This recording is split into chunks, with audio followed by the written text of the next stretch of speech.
आज के इस पुनीत अवसर पे, वन महोत्सव के अवसर पे वृक्षारोपण के कार्यक्रम में मेरा आना हुआ।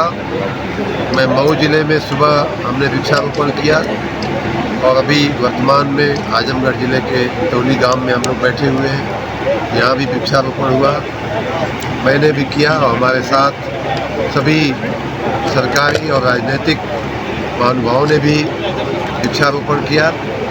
इसके जरिए माननीय प्रधानमंत्री जी का जो संदेश है, एक पेड़ माँ के नाम लगाने का, माननीय मुख्यमंत्री जी का जो संदेश है ज़्यादा से ज़्यादा वृक्षारोपण स्थानीय स्तर पर हो, उस सारी बातों को हम लोग आगे बढ़ाए हैं और जनता के बीच ये संदेश लेकर जाने का प्रयास कर रहे हैं कि वृक्ष हमारे जीवन के लिए बहुत ही आवश्यक है।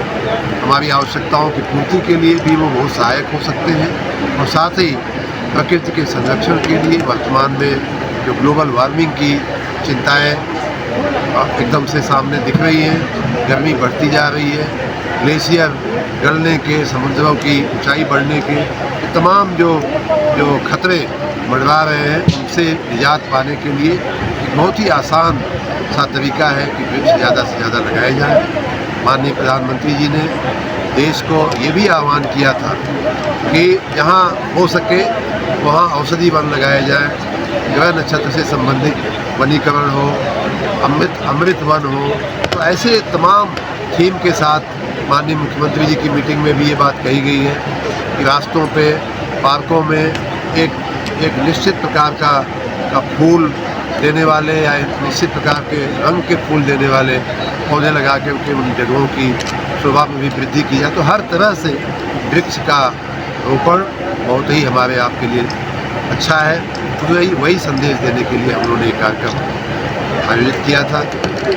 और न हो या वृक्ष में उर्वरा शक्ति बढ़े, ऐसी वनस्पतियाँ हम लगाएंगे तो हम जो धरती माता, जो धरती हमें ये लकड़ी देती है, लकड़ा देता है, हम बैठते हैं, ये वहीं से आता है, प्रकृति से ही आता है, पेड़ों से ही आता है। लेकिन जब हम लगाएंगे नहीं तो हमें आगे नहीं मिल पाएगा। और ये हमारे अपने ही जीवन काल में मित्रों, लोग 10 साल पहले ग्लोबल वार्मिंग की बात होती थी, बहुत से लोग उसमें मानते थे, बहुत से लोग नहीं मानते थे। वैज्ञानिक और पढ़े लिखे समझदार लोग तो ये कहते थे कि नहीं, ये बहुत दूर की समस्या नहीं है, बहुत पास की समस्या है।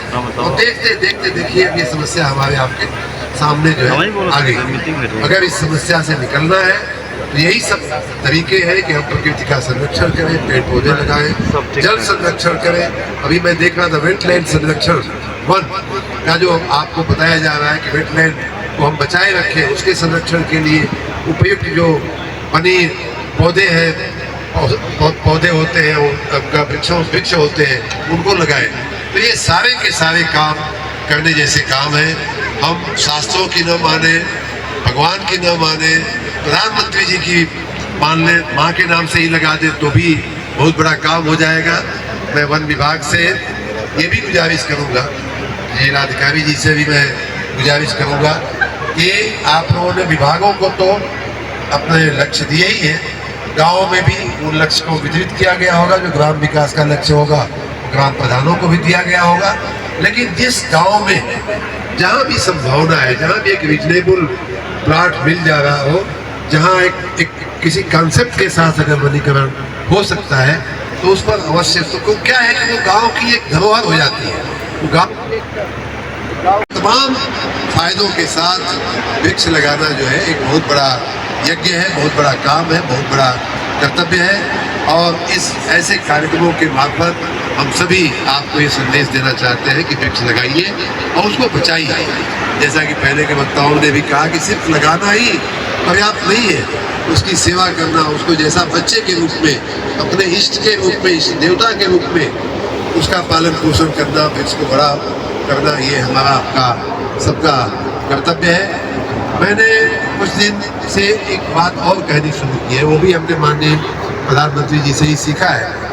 कई बार जैसे यहाँ जिले को भी लक्ष्य दिया गया है, हमारे राज्य को भी एक लक्ष्य माननीय मुख्यमंत्री जी ने 36.5 करोड़ पौधारोपण का निर्धारित किया, उसे तो हमें हासिल करना ही है। वो तो हमें करें, वो हम करेंगे। 57-58 लाख का जिले का भी लक्ष्य है, उसे भी हम हासिल करेंगे। लेकिन मैं उससे भी आगे जा करके एक दो बातें जो आपके भी जहन में मैं डालना चाहूँगा, वो मैं कहता रहता हूँ। खास करके चूंकि मैं नगर विकास मंत्री हूँ, तो नगरों को मैं ये काम दिया हुआ है, मैंने कुछ काम हो भी रहा है उस दिशा में। देखिए, अब वृक्ष लगावे, वृक्षों को गिने 57 लाख या 36 करोड़ ये हम गिन करके लगावे, वो तो अच्छी बात है ही।